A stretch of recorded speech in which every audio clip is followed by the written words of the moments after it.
Hello दोस्तों, स्वागत है आप सभी का आपके अपने परिवार दीक्षित एजुकेशन अड्डा पर। दोस्तों एक बार फिर हाजिर हो चुका हूं लेकर आप सभी के लिए एकदम रामबाण क्लास। अगर आप दोस्तों एसएससी जीडी का एग्ज़ाम देने वाले हैं तो आप सभी के लिए क्लास अति महत्वपूर्ण साबित होगी। लास्ट के 14-15 दिन रह गए हैं आपकी परीक्षा को लेकर। कभी भी आपका एडमिट कार्ड जारी हो सकता है। दोस्तों ये लास्ट समय वाले प्रश्न हैं, इनको आप बिल्कुल मत छोड़िएगा। पूरी क्लास को अटेंड कीजिएगा। 100% आपको यहाँ से आपकी परीक्षा में हूबहू प्रश्न देखने को मिलने वाले हैं। दोस्तों सारे सवाल अति महत्वपूर्ण हैं। सारे सवालों को आप अपनी कॉपी के अंदर वन लाइनर नोट्स के रूप में नोट करते चलें। आइए शुरू करते हैं आज की क्लास। आज का हमारा पहला सवाल है, केंद्रीय सतर्कता आयुक्त का प्रमुख किसको बनाया गया है? अनिल चौहान को बनाया गया, सुरेश एन पटेल को बनाया गया, टी राजा कुमार को बनाया गया है कि सतीश पाई को बनाया गया है? क्या होगा आपका सही जवाब, जल्दी से बताएं। बहुत ही लल्लन टॉप प्रश्न है, आपकी परीक्षा में आने की पूर्ण संभावना है। दोस्तों केंद्रीय सतर्कता आयुक्त ये किसको नियुक्त किया गया है तो आपको नोट करके रखना है। ये दोस्तों बनाया गया है सुरेश एन पटेल जी को। आपका ऑप्शन नंबर बी बिल्कुल सही जवाब होगा। आइए दोस्तों बात करते हैं केंद्रीय सतर्कता आयोग के बारे में। इसकी स्थापना अगर आपसे पूछी जाए किस समिति की सिफारिश पर हुई तो आप कहेंगे संथानम समिति। किसकी? संथानम समिति। अगर दोस्तों आपसे कहा जाए केंद्रीय सतर्कता आयुक्त इसकी स्थापना किस समिति की सिफारिश पर हुई है? संथानम समिति की सिफारिश पर हुई है। इसको भी आप नोट करके रखें। दोस्तों अनिल चौहान ये दोस्तों कौन है तो आप सबको पता है, भारत के second CDS chief defence of staff. ये दोस्तों कौन बनाए गए? अनिल चौहान जी बनाए गए हैं। पहले दोस्तों कौन थे? जनरल बिपिन रावत, जिनका दोस्तों हेलीकॉप्टर क्रैश में उनकी दुर्घटना में उनका मृत्यु हो गई थी, उनका बलिदान हो गया था, आप सबको पता है। दोस्तों वो कौन सी बटालियन से संबंधित थे तो आपको नोट करके रखना है, गोरखा बटालियन। अति महत्वपूर्ण सवाल। वो दोस्तों कौन सी बटालियन से संबंधित थे? गोरखा बटालियन से संबंधित थे। अब दोस्तों आप कमेंट कर बताएं कि उनका संबंध किस राज्य से था, यानी कि वो दोस्तों किस राज्य से संबंधित थे। इसका जवाब आपको कमेंट कर बताना है। दोस्तों टी राजा कुमार आपने कई बार नाम सुना होगा, FATF यानी कि दोस्तों फाइनेंशियल एक्शन टास्क फोर्स। ये दोस्तों एक ऐसी संगठन है, एक ऐसी संस्था है जो दोस्तों आतंकवाद यानी कि टेरर फंडिंग को रोकने का कार्य करती है। उसके हेड कौन है? टी राजा कुमार हैं। और इस संस्था की स्थापना कब हुई थी? 1989 को इसकी स्थापना हुई थी। इसको भी आप नोट करके रखें। और इसका मुख्यालय कहाँ पर स्थित है? पेरिस के अंदर है। इसको भी आपको पता होना चाहिए। उम्मीद करता हूँ आपने सारे सवालों को नोट कर लिया होगा। आइए दोस्तों बात करते हैं अपने अगले और अति महत्वपूर्ण सवाल की ओर। दोस्तों आज का हमारा अगला प्रश्न कहता है कि कजाकिस्तान की नई राजधानी कौन सी बनी है? अति महत्वपूर्ण सवाल है। यहाँ पर दोस्तों थोड़ा सा टाइपिंग एरर है, इसको आप समझ लीजिएगा। कजाकिस्तान की नई राजधानी कौन सी बनी है? अस्थाना है, कवरती है, मस्कट है कि काहिरा है? क्या होगा आपका सही जवाब, जल्दी से बताइएगा। चारों सवाल कोई ना कोई परीक्षा में पूछे गए प्रश्न है। मैं चारों के बारे में आपको संपूर्ण जानकारी दूंगा। दोस्तों कजाकिस्तान इसकी नई राजधानी क्या बनी है तो आपको नोट करके रखना है, यह बनी है अस्थाना। आपका ऑप्शन नंबर ए बिल्कुल राइट जवाब होगा। इसके ऊपर आप स्टार लगाकर इसको नोट करें। आइए दोस्तों और बातें करते हैं। कवरती ये किसकी राजधानी है? लक्षद्वीप। यूपी SSC पैट की परीक्षा में पूछा गया प्रश्न। लक्षद्वीप।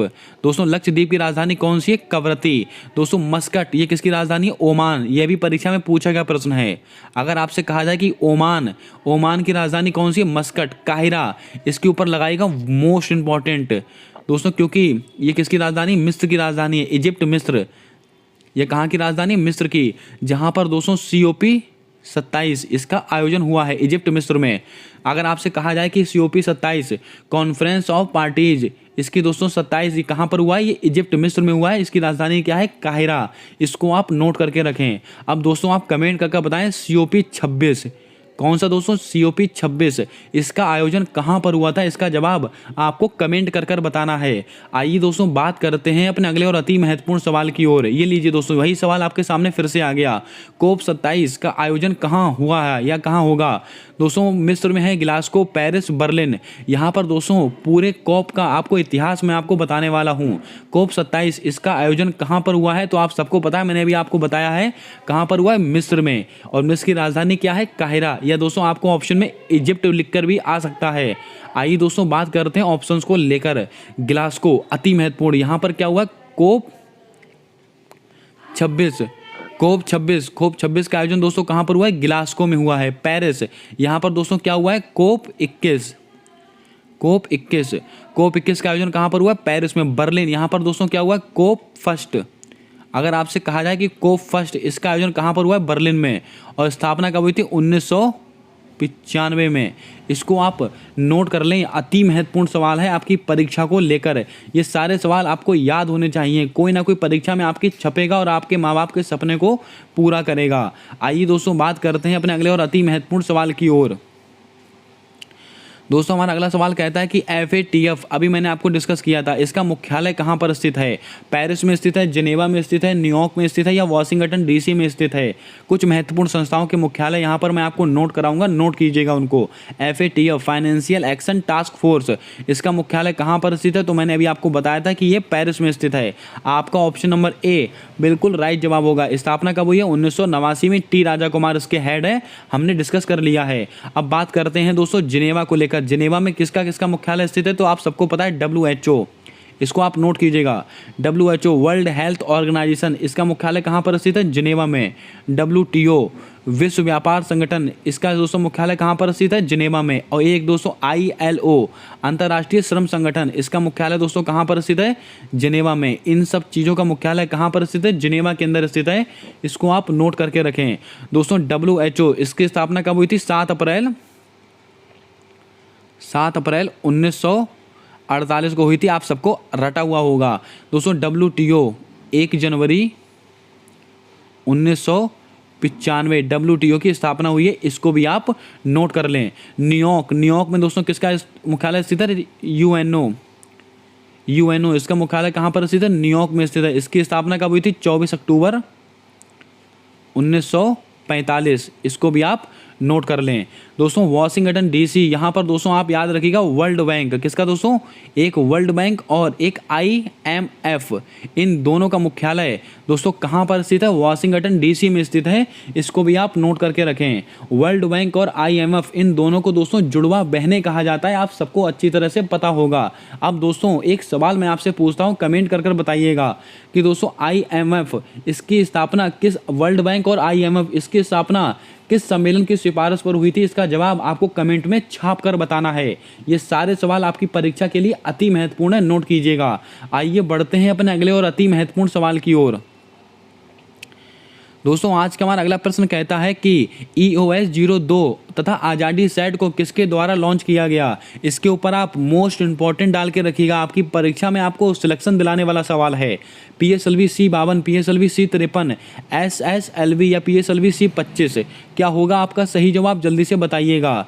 दोस्तों अर्थ ऑब्जर्वेशन सैटेलाइट 02 तथा आज़ादी सेट, इसको किसको द्वारा लॉन्च किया गया? तो आप सबको पता है, इसको दोस्तों SSLV के द्वारा लॉन्च किया गया है। आपका ऑप्शन नंबर C बिल्कुल राइट जवाब होगा। दोस्तों आपकी जानकारी के लिए बता दें, EOS 02 तथा आज़ादी सेट, इसको SSLV के द्वारा लॉन्च किया गया है, लेकिन ये दोस्तों फेल हो गया था। यानी कि दोस्तों हमारे भारत देश को इसमें सफलता नहीं मिल पाई थी, लेकिन दोस्तों इसको लॉन्च किया गया है। यही दोस्तों हमारे भारत देश के लिए बहुत ही बड़ी उपलब्धि थी। दोस्तों बात करते हैं ऑप्शंस को लेकर। PSLV C52 रट डालिएगा दोस्तों, इसके द्वारा किसको लॉन्च किया गया था? EOS 04। ये दोस्तों 2022 का पहला सैटेलाइट था, पहला उपग्रह था। कौन सा? Earth observation satellite 04। इसको दोस्तों कब लॉन्च किया गया था? 14 फरवरी, आपको तारीख रटी हुई होगी, 14 फरवरी इसको लॉन्च किया गया था 2022 के अंदर। इसको आप नोट करके रखें। PSLV C53, यहाँ से दोस्तों आपसे सवाल पूछा जाएगा कि भारत ने किस देश के 3 सैटेलाइट को भेजा है? दोस्तों किसके द्वारा भेजा? सिंगापुर के। दोस्तों सिंगापुर के 3 सैटेलाइट भेजे गए हैं दोस्तों, किसके द्वारा? PSLV C53 के द्वारा। इसको आप ध्यान में रखें। अब दोस्तों आप कमेंट कर बताएं, PSLV C25 इसके द्वारा दोस्तों गगनयान मिशन भेजा गया है। मंगलयान दोस्तों, क्या? मंगलयान, मंगल मिशन, मंगलयान इसके द्वारा भेजा गया है। इसको आप एक बार रीचेक कर लेंगे खुद से, इसको आप नोट करके रखें। दोस्तों चंद्रयान मिशन किसके द्वारा भेजा गया है? इसका जवाब कमेंट में छाप कर बताइएगा। दोस्तों PSLV C25 इसके द्वारा दोस्तों ये मंगल मिशन भेजा गया है। इसको आप खुद से एक बार रीचेक करेंगे, उसके बाद इस आंसर को आप सटीक मानेंगे। आइए दोस्तों बढ़ते हैं अपने अगले सवाल की ओर। दोस्तों जल्दी से वीडियो को लाइक कर दें और अंत तक बने रहें इस क्लास के साथ। ऐसे ऐसे सवाल आने वाले हैं जो आपकी परीक्षा में सीधा छपेंगे। बिल्कुल सीरियसली इस क्लास को नोट कीजिएगा और अंत तक क्लास को देखिएगा, तभी आप दोस्तों यहाँ से कुछ अच्छा सीख पाएंगे, तभी आप अपने पेपर में कुछ अच्छा कर पाएंगे। 2023 में अपने माँ बाप का सपना अगर आपको पूरा करना है तो दोस्तों सारी क्लासों को आप नोट करते जाइएगा। हमारा अगला सवाल कहता है कि पहली वंदे भारत ट्रेन किसके किसके मध्य चली है। ये सवाल इतना महत्वपूर्ण है, आप अंदाज़ा लगाएंगे अभी हमारी बातों से। दोस्तों पहली वंदे भारत ट्रेन किसके किसके बीच में चली है? नई दिल्ली से कटरा के बीच में, नई दिल्ली से वाराणसी के बीच में, अहमदाबाद से मुंबई के बीच में, या ऊना से नई दिल्ली के बीच में। आप सब जानते हैं कि बजट के अंदर 400 वंदे भारत ट्रेनों को चलाने की बात की गई थी। आप प्रीवियस ईयर के पेपर उठाकर देखिए, बजट से 2-3 सवाल छपे हुए हैं, इस बार भी आएगा। दोस्तों पहली वंदे भारत ट्रेन किसके किसके मध्य चली है तो आपको नोट करके रखना है। यह चली थी दोस्तों दिल्ली से वाराणसी के बीच में। आपका ऑप्शन नंबर बी बिल्कुल सही जवाब होगा। अब तक 4 वंदे भारत ट्रेनें चल चुकी हैं। पहली कहाँ चली है? नई दिल्ली से वाराणसी के बीच में। दोस्तों अगर आपसे पूछा है कि दूसरी कहाँ से चली, दूसरी चली दोस्तों कटरा से, दूसरी चली नई दिल्ली से कटरा के बीच में। तीसरी दोस्तों कहाँ से चली? अहमदाबाद से मुंबई के बीच में तीसरी चली है। और दोस्तों ऊना से नई दिल्ली के बीच में ये चौथी चली है। इसको आप रट डालिएगा, आपकी परीक्षा के लिए ब्रह्मास्त्र वाला सवाल है। दोस्तों बजट के अंदर 400 वंदे भारत ट्रेनों का उल्लेख किया गया है और 4 मल्टी लॉजिस्टिक पार्क, अगर आपसे कहा जाए कि बजट के अंदर कितने मल्टी लॉजिस्टिक पार्क बनाए जाएंगे, 4 इसका उल्लेख किया गया। वंदे भारत ट्रेनें कितनी है? 400। दोस्तों पहली वंदे भारत ट्रेन किसके किसके बीच में चली थी? नई दिल्ली से वाराणसी के बीच में। दूसरी वंदे भारत ट्रेन दोस्तों कहाँ चली है? नई दिल्ली से कटरा के बीच में। तीसरी वंदे भारत ट्रेन दोस्तों कहाँ पर चली है? अहमदाबाद से मुंबई के बीच में। और चौथी वंदे भारत ट्रेन कहाँ पर चली है? ऊना से नई दिल्ली के बीच में। आइए दोस्तों बढ़ते हैं अपने अगले और अति महत्वपूर्ण सवाल की ओर। दोस्तों आज का हमारा अगला सवाल है स्टैटिक जीके का, एकदम लल्लन टॉप सवाल है। आत्मीय समाज की स्थापना किसने की थी? राजा राम मोहन राय ने की थी, दयानंद सरस्वती ने की थी, स्वामी विवेकानंद ने की थी, या आत्माराम पांडुरंग ने की थी? क्या होगा आपका सही जवाब, जल्दी से बताइएगा। आत्मीय समाज इसकी स्थापना किसने की थी तो आपको नोट करके रखना है, यह की थी राजा राम मोहन राय ने। आपका ऑप्शन नंबर ए बिल्कुल राइट जवाब होगा। अब दोस्तों बात करते हैं और ऑप्शंस को लेकर। राजा राम मोहन राय इन्होंने दोस्तों ब्रह्म समाज की भी स्थापना की थी। किसकी? ब्रह्म समाज। राजा राम मोहन राय ने ब्रह्म समाज की भी स्थापना की थी। लेकिन सवाल बनता है इन्होंने कब की थी तो आपको नोट करके रखना, 1828 में इन्होंने ब्रह्म समाज की स्थापना की थी। किसकी? ब्रह्म समाज की स्थापना की थी राजा राम मोहन राय ने। दोस्तों दयानंद सरस्वती ने किसकी समाज? तो इसके आर्य समाज। अगर आपसे कहा जाए कि आर्य समाज इसकी स्थापना दोस्तों किसने की थी? ये की थी दयानंद सरस्वती जी ने। और दोस्तों वेदों की ओर लौटो, ये दोस्तों किसका मंत्र था? ये भी दयानंद सरस्वती जी का मंत्र था। सवाल बनता है कि आर्य समाज की स्थापना कब हुई है? 1875 ईस्वी में। इन सनों को भी आप रट डालिएगा, कोई ना कोई सन आपकी परीक्षा में आपसे पूछी जाएगी। दोस्तों स्वामी विवेकानंद इन्होंने रामकृष्ण मिशन की स्थापना की थी। किसकी? रामकृष्ण मिशन, इसकी स्थापना इन्होंने की थी। और कब की थी तो आप सबको पता है, 1897 में की थी। इसको भी आप ध्यान में रखें। दोस्तों आत्माराम पांडुरंग इन्होंने प्रार्थना समाज की स्थापना की थी। किसकी? प्रार्थना समाज, इसको भी आप नोट कर लें। यहाँ पर दोस्तों मैंने 60 से 8 सवाल आपके साथ डिस्कस किए हैं। सारे के सारे सवाल स्क्रीनशॉट लेके रखिएगा और आपकी परीक्षा में देखिएगा, सीधा सवाल छपेगा यहाँ से। आइए दोस्तों बढ़ते हैं अपने अगले और अति महत्वपूर्ण सवाल की ओर। दोस्तों नाटो संगठन की सामूहिक सुरक्षा की धारा कौन सी है? आप सब जानते हैं कि रूस यूक्रेन संकट के बीच में नाटो संगठन कितना ज़्यादा चर्चा का विषय बना था। 100% सवाल छपने की संभावना रहेगी यहाँ से। नाटो संगठन की सामूहिक सुरक्षा धारा कौन सी? धारा 4, धारा 5, धारा 6, धारा 7? क्या होगा आपका सही जवाब, जल्दी से बताइएगा। नाटो संगठन, इसका पूरा दोस्तों पोस्टमार्टम करेंगे इस सवाल के अंदर। दोस्तों नाटो संगठन इसकी स्थापना सबसे पहले आपको पता होना चाहिए कि कब हुई थी। इसकी स्थापना हुई थी 4 अप्रैल 1949। कब हुई थी? 4 अप्रैल 1949। इसको आप नोट करके रखें। और इसका मुख्यालय कहाँ पर स्थित है? ब्रुसेल्स में स्थित है। ब्रुसेल्स। और ब्रुसेल्स दोस्तों कहाँ पर स्थित है? बेल्जियम। ब्रुसेल्स दोस्तों कहाँ पर स्थित है? बेल्जियम के अंदर स्थित है। इसको आप नोट करें। और इसकी सामूहिक सुरक्षा की धारा कौन सी? धारा 5। आपका ऑप्शन नंबर बी बिल्कुल सही जवाब होगा। दोस्तों नाटो संगठन, इसके अंदर कितने देश शामिल हैं? कुल 30 देश शामिल हैं इसके अंदर। दोस्तों सामूहिक सुरक्षा की धारा होती क्या है, यह भी आपको याद होना चाहिए, पता होना चाहिए। दोस्तों नाटो संगठन में 30 देश शामिल हैं। अगर इन 30 देश में से किसी भी एक देश के ऊपर आक्रमण होता है तो भाई आक्रमण सारे देशों के ऊपर माना जाएगा और सारे देश उस देश का दोस्तों साथ देंगे जिसके ऊपर आक्रमण हुआ है। यही होती है सामूहिक सुरक्षा की धारा, इसको आप ध्यान में रखें। दोस्तों नाटो संगठन की स्थापना कब हुई है? 1949 में। मुख्यालय कहाँ पर स्थित है? ब्रुसेल्स, बेल्जियम में स्थित है। दोस्तों कितने देश शामिल हैं? 30 देश शामिल हैं, इसको आप नोट करके रखें। अब दोस्तों आप कमेंट करके बताएं, यूरोपियन यूनियन इसका मुख्यालय कहाँ पर स्थित है? इसका जवाब कमेंट में छाप कर बताइएगा। और दोस्तों इसमें कितने सदस्य शामिल हैं यह भी आपको कमेंट में बताना है। आइए दोस्तों बढ़ते हैं अपने अगले और अति महत्वपूर्ण सवाल की ओर। दोस्तों आज का हमारा अगला प्रश्न कहता है कि मंत्रिपरिषद के आकार से संबंधित संविधान संशोधन है। लगाइएगा स्टार, अति महत्वपूर्ण सवाल है। 42वां संविधान संशोधन, 73वां संविधान संशोधन, 91वां संविधान संशोधन या 92वां संविधान संशोधन? क्या होगा आपका सही जवाब? जल्दी से बताइएगा सवाल और दोस्तों उसकी व्याख्या नोट करते चलिएगा। मंत्रिपरिषद के आकार से संबंधित संविधान संशोधन कौन सा है? तो आपको ध्यान में रखना है, यह संविधान संशोधन होता है अपना ऑप्शन नंबर सी, 91वां संविधान संशोधन। इसको आप ध्यान में रखें। मंत्रिपरिषद का आकार कैसा होगा ये दोस्तों कौन डिसाइड करता है? 91वां संविधान संशोधन। जैसे कि दोस्तों दिल्ली में 10% मंत्री बन सकते हैं और पूरे भारत में दोस्तों कितने परसेंट मंत्री बन सकते हैं? 15%।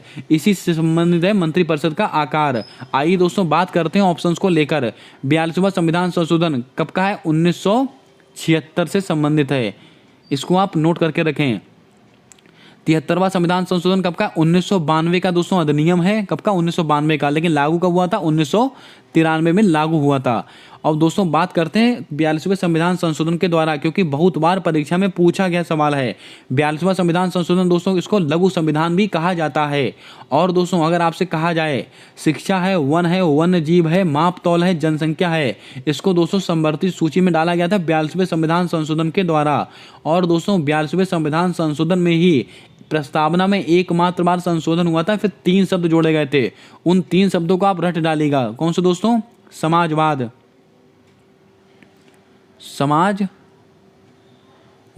पंथ निरपेक्ष,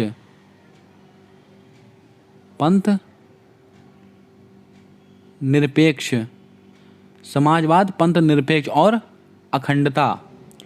इन 3 शब्दों को दोस्तों आप रट डालिएगा, आपकी परीक्षा में बार बार पूछे जाते हैं। कौन कौन से शब्द जोड़े गए? समाजवाद, पंथ निरपेक्ष और अखंडता। इन 3 शब्दों को दोस्तों कौन से संविधान संशोधन के द्वारा जोड़ा गया है? 42वें संविधान संशोधन के द्वारा। कब हुआ था? 1976 में। दोस्तों आइए बात करते हैं अपने अगले और अति महत्वपूर्ण सवाल की ओर।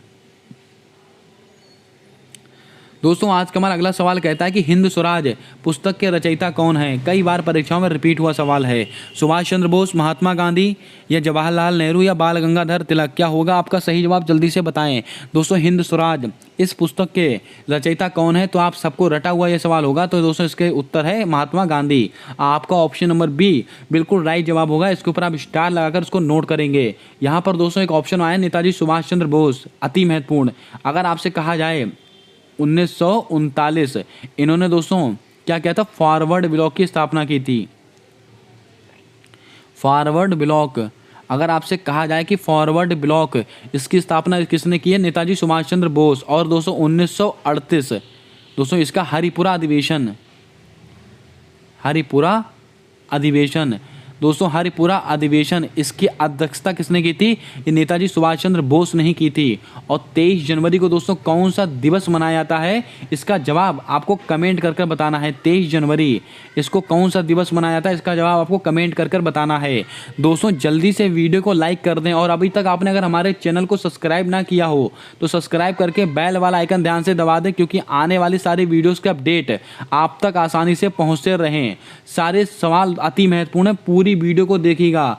आप आज क्लास खत्म होने के बाद खुद कमेंट कर बताएंगे दोस्तों आपने इस क्लास में कितना सीखा है, कितना आपके सवाल सही हुए हैं। आपको दोस्तों 20 सवालों में से आपने कितने सवाल खुद से सही सही आंसर दिए हैं उसका स्कोर आपको आज कमेंट कर कर बताना है। दोस्तों बात करते हैं अपने अगले सवाल को लेकर।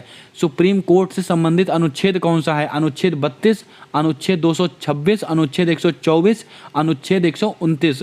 क्या होगा आपका सही जवाब? जल्दी से बताइएगा। जितने अनुच्छेद यहाँ पर रखे गए हैं सारे के सारे अति महत्वपूर्ण हैं और एसएससी सीजीएल की परीक्षा उठाकर देखिएगा, सीधा सवाल छपा है सुप्रीम कोर्ट से संबंधित वाला। दोस्तों सुप्रीम कोर्ट इससे संबंधित अनुच्छेद कौन सा है तो आपको नोट करके रखना है, यह अनुच्छेद है 124। आपका ऑप्शन नंबर सी बिल्कुल राइट जवाब होगा। अब दोस्तों बात करते हैं कुछ और चीज़ों को लेकर। सुप्रीम कोर्ट एक अभिलेख न्यायालय है। अगर आपसे कहा जाए सुप्रीम कोर्ट एक अभिलेख, सुप्रीम कोर्ट एक अभिलेख न्यायालय है। सुप्रीम कोर्ट एक अभिलेख न्यायालय है, ये दोस्तों कौन सा अनुच्छेद कहता है? ये अनुच्छेद 129 कहता है। और सुप्रीम कोर्ट में कितने जज होंगे, उसकी बैठक का क्या रहेगा, जितना कुछ है वो सब 124 में है। और सुप्रीम कोर्ट अनुच्छेद 32 के तहत दोस्तों 5 प्रकार की रिट जारी करता है। मोस्ट इंपॉर्टेंट सवाल, अगर दोस्तों आपसे प्रश्न में कहा जाए सुप्रीम कोर्ट किस अनुच्छेद के तहत 5 प्रकार की रिट जारी करता है, ये दोस्तों अनुच्छेद 32 के तहत करता है। दोस्तों अनुच्छेद 226, इसमें क्या होता है? ये हाई कोर्ट, ये जो हाई कोर्ट होता है इसके तहत दोस्तों 6 प्रकार की रिट जारी करता है। कितने? 6 प्रकार की। ये भी सवाल बनते हैं कि हाई कोर्ट कितने प्रकार की रिट जारी करता है? 6 प्रकार की। सुप्रीम कोर्ट 5 प्रकार की रिट जारी करता है। उम्मीद करता हूं आपने सारे प्रश्नों को नोट कर लिया होगा। आइए दोस्तों बढ़ते हैं अपने अगले सवाल की ओर।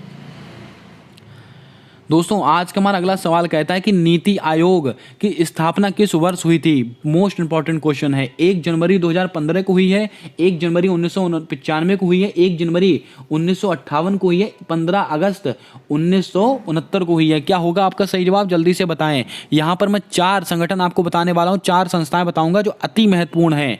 दोस्तों नीति आयोग इसकी स्थापना दोस्तों कब हुई थी तो आपको ध्यान में रखना है, ये हुई है 1 जनवरी 2015 को। आपका ऑप्शन नंबर ए बिल्कुल राइट जवाब होगा। दोस्तों इसके अध्यक्ष कौन होते हैं तो आप सबको पता है स्वयं प्रधानमंत्री जी होते हैं, लेकिन इसके उपाध्यक्ष मोस्ट इंपॉर्टेंट, अगर आपसे कहा जाए कि इसके नीति आयोग के उपाध्यक्ष कौन है तो सुमन बेरी, सुमन बेरी इसके दोस्तों उपाध्यक्ष हैं। अगर आपसे कहा जाए इसके सीईओ यानी कि सीईओ कौन है? परमेश्वर अय्यर, परमेश्वर अय्यर, अय्यर इसको आप नोट करके रखें। दोस्तों कमेंट करके बताएंगे कि नीति आयोग के पहले सीईओ कौन थे और पहले उपाध्यक्ष कौन थे। इसका जवाब आपको कमेंट कर कर बताना है। दोस्तों परमेश्वर अय्यर किसके स्थान पर आए हैं? अमिताभ कांत के स्थान पर आए हैं। और अमिताभ कांत को क्या बनाया गया है? G20 का भारत के लिए 2023 का शेरपा बनाया गया है। इसको ध्यान में रखें आप। 1 जनवरी 1995 मैंने आपको बताया था WTO विश्व व्यापार संगठन की स्थापना हुई है, मैंने पीछे भी डिस्कस किया है। और इसकी पहली महिला महानिदेशक कौन है? नागोजी ओंकाजा इवेला, मोस्ट इंपॉर्टेंट नाम है, ध्यान में रखें। 1 जनवरी 1958 मोस्ट इंपॉर्टेंट। डीआरडीओ दोस्तों डीआरडीओ की स्थापना कब हुई है? 1 जनवरी 1958। और उसके हेड कौन है? समीर कामत। बिहार में भी परीक्षा हुई थी, वहां पर पूछा गया प्रश्न है, समीर कामत। ये दोस्तों डीआरडीओ के वर्तमान में हेड हैं। दोस्तों 15 अगस्त 1969 इसरो के दोस्तों स्थापना कब हुई है? 15 अगस्त 1969। इसके हेड कौन है? सोमनाथ जी हैं, सोमनाथ जी हैं। इसको भी आप नोट कर लें। ये सारे सवाल आपको नोट करके रखना है। मैंने आपसे पूछा है कि नीति आयोग के पहले उपाध्यक्ष कौन है और पहले सीईओ कौन है। इसका जवाब आपको कमेंट में छाप कर बताना है। आइए दोस्तों बात करते हैं अपने अगले और अति महत्वपूर्ण सवाल की ओर। हमारा अगला सवाल कहता है कि भारत की पहली अंडर वाटर मेट्रो सेवा कहाँ शुरू हुई है? हैदराबाद, कोलकाता, महाराष्ट्र, तमिलनाडु। क्या होगा आपका सही जवाब? जल्दी से बताइएगा। दोस्तों आपको बता दें भारत की पहली अंडर वाटर मेट्रो सेवा, इसका संचालन कहां पर हुआ है तो आपको नोट करके रखना है। ये शुरू हुई है अपनी कोलकाता के अंदर। आपका ऑप्शन नंबर बी बिल्कुल सही जवाब होगा। और किस नदी के अंदर है? हुगली नदी। इस नदी को भी आप नोट करके रखें, हुगली नदी। इस नदी में दोस्तों भारत की पहली अंडर वाटर मेट्रो सेवा का शुभारंभ हुआ है। इसको आप नोट करके रखें। दोस्तों हैदराबाद, यहां पर दोस्तों आपको नोट करके रखना है ऑपरेशन पोलो, ऑपरेशन पोलो, इसका संबंध किससे? हैदराबाद से संबंधित है, लेकिन कब हुआ था? 1948 में हुआ था। इसको आप नोट करके रखें। दोस्तों महाराष्ट्र के दोस्तों एक लातूर, महाराष्ट्र के लातूर, यहाँ पर दोस्तों स्टैचू ऑफ नॉलेज इसकी स्थापना की गई थी। और किसकी प्रतिमा है? भीमराव अंबेडकर जी की प्रतिमा है, आप सबको पता है। तमिलनाडु दोस्तों अति महत्वपूर्ण, यहाँ पर क्या है? डुगोंग संरक्षण केंद्र, ये कहाँ पर स्थित है? तमिलनाडु में स्थित है। इसको भी आप थोड़ा ध्यान में रखें। अब आप कमेंट करके बताएं तमिलनाडु में दोस्तों किस टाइगर रिजर्व को टी अवार्ड मिला है? इसका जवाब आपको कमेंट कर बताना है। जितने सवाल मैं आपको कमेंट करने के लिए कह रहा हूं, आपको सारे के सारे जवाब कमेंट में बताने हैं। अति महत्वपूर्ण सवाल हैं और आपकी परीक्षा में यहीं से सवाल आएंगे, इसकी पूरी गारंटी दी जाती है। आइए दोस्तों बढ़ते हैं अपने अगले और अति महत्वपूर्ण सवाल की ओर। हमारा अगला सवाल कहता है कि विश्व एथलेटिक चैंपियनशिप 2022 में स्वर्ण पदक विजेता कौन है? इस सवाल के ऊपर आप मोस्ट इंपॉर्टेंट डाल के रखिएगा, आपके माँ बाप के सपने को पूरा करेगी। आपको 2023 में दोस्तों सिलेक्शन दिलाने वाला सवाल होगा। विश्व एथलेटिक चैंपियनशिप 2022 में स्वर्ण पदक विजेता कौन है? नीरज चोपड़ा, एंडरसन, लक्ष्य सेन, विक्टर एक्सेल्सन। क्या होगा आपका सही जवाब? जल्दी से बताएं। दोस्तों विश्व एथलेटिक चैंपियनशिप, इसमें दोस्तों भारत ने भाग लिया था और पहली बार इसमें भारत ने कोई पदक जीता है। और दोस्तों इसके अंदर गोल्ड किसने जीता? एंडरसन ने जीता है। किसने? एंडरसन ने। और सिल्वर मेडल किसने जीता था? ये नीरज चोपड़ा जी ने जीता था, अपने भाला फेंक यानी कि जेवेलियन थ्रो से संबंधित हैं। इन्होंने कौन सा मेडल जीता था? रजत पदक। इन्होंने दोस्तों रजत पदक जीता था, यानी कि सिल्वर मेडल जीता था। किसके अंदर? विश्व एथलेटिक चैंपियनशिप। ये तो हो गई बात दोस्तों पदक की। गोल्ड किससे जीता? एंडरसन ने जीता है। अब बात करते हैं, ये दोस्तों प्रतियोगिता हुई कहाँ थी? अमेरिका में। अमेरिका में हुई थी ये प्रतियोगिता। और दोस्तों अमेरिका में भी कहाँ पर? एक शहर है यूजीन, थोड़ा डीप करके इसको नोट कीजिएगा। यूजीन दोस्तों अमेरिका में एक स्थान है यूजीन, वहाँ पर दोस्तों विश्व एथलेटिक चैंपियनशिप की प्रतियोगिता हुई थी। और दोस्तों आपको बता दें अमेरिका ही पहले स्थान पर रहा था इस प्रतियोगिता के अंदर। इसको आप नोट करके रखें। कमेंट करके बताएं कि लक्ष्य सेन, इनका संबंध किस दोस्तों खेल से है? जल्दी से कमेंट करके बताएं आप, इनका संबंध किस खेल से है? उत्तर क्या होगा हमारा? एंडरसन। आइए दोस्तों बात करते हैं अपने अगले प्रश्न की ओर।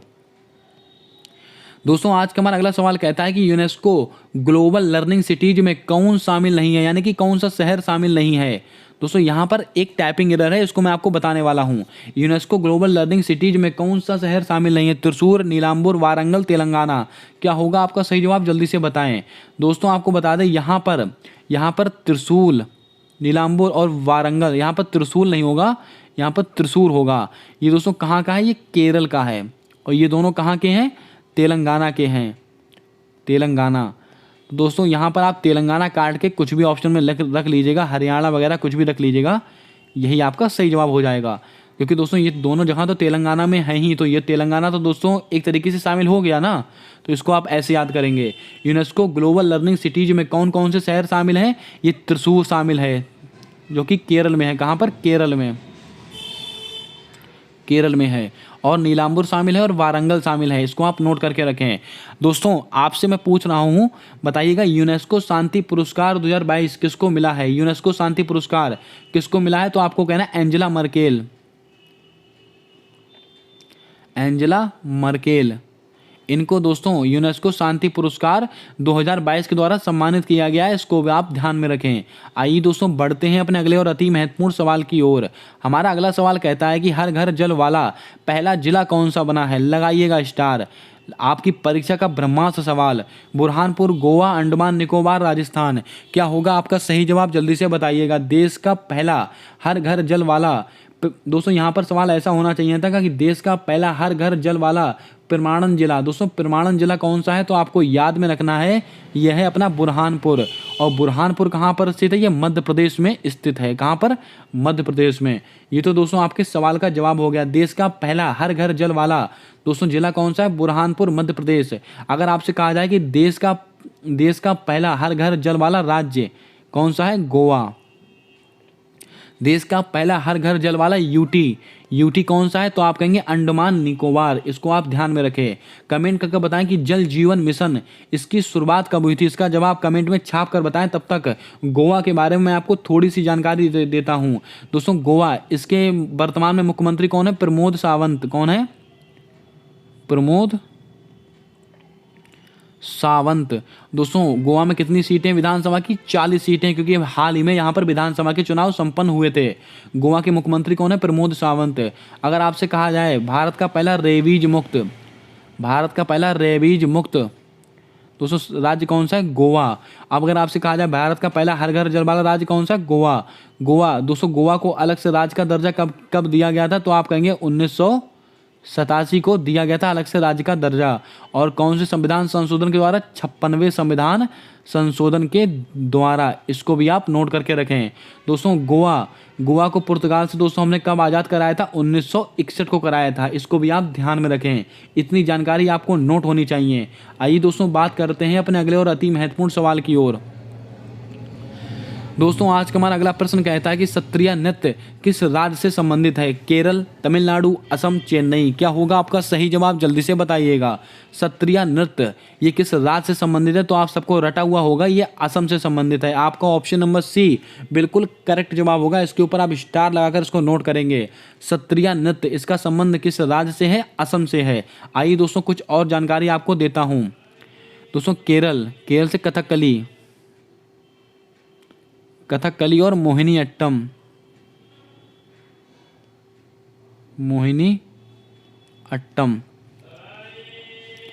कथकली और मोहिनी अट्टम इसका संबंध किससे है? केरल से है। Bharatanatyam most important, Bharatanatyam.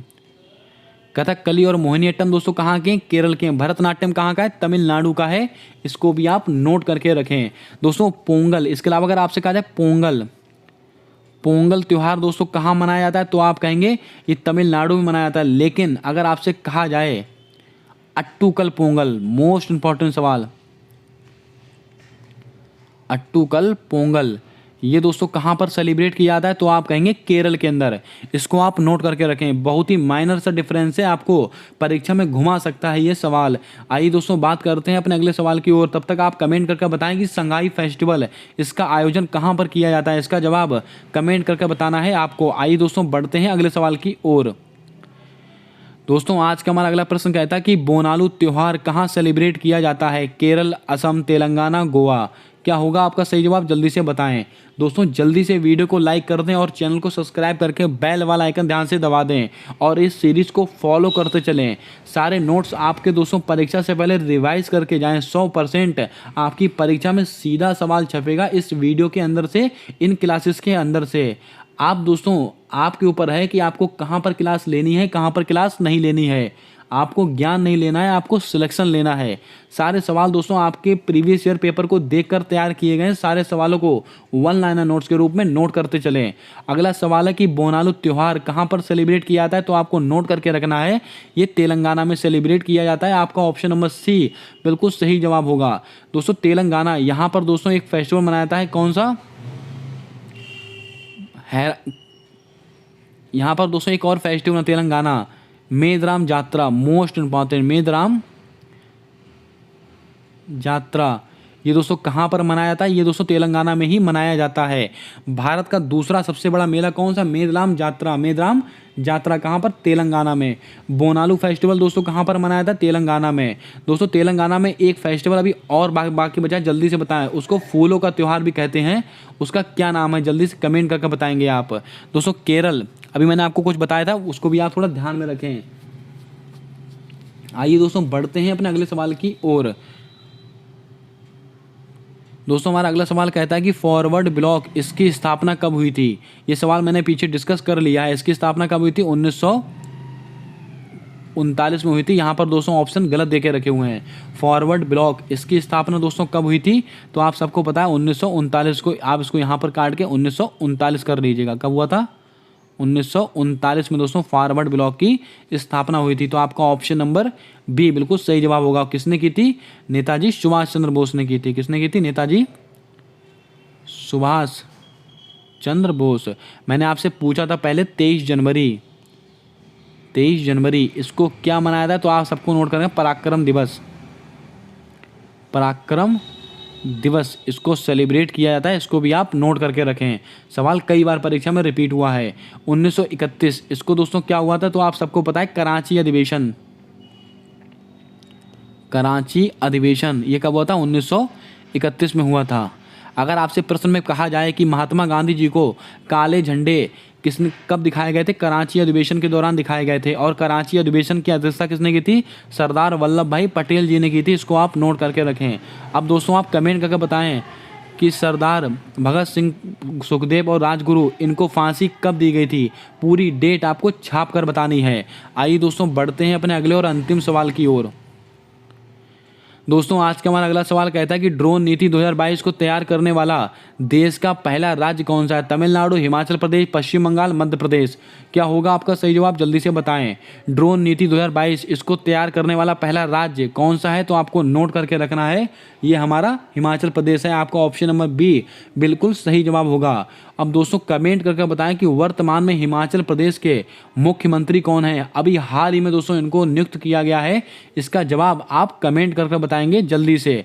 दोस्तों कैसी लगी आज की आपको क्लास, कैसे लगे आज के प्रश्न, जल्दी से कमेंट कर जरूर बताइएगा। और सारे सवाल आपकी परीक्षा के अकॉर्डिंग तैयार किए गए हैं, तो इसलिए सारे सवालों को आप अपनी कॉपी के अंदर वन लाइनर नोट्स के रूप में नोट करते चलिएगा।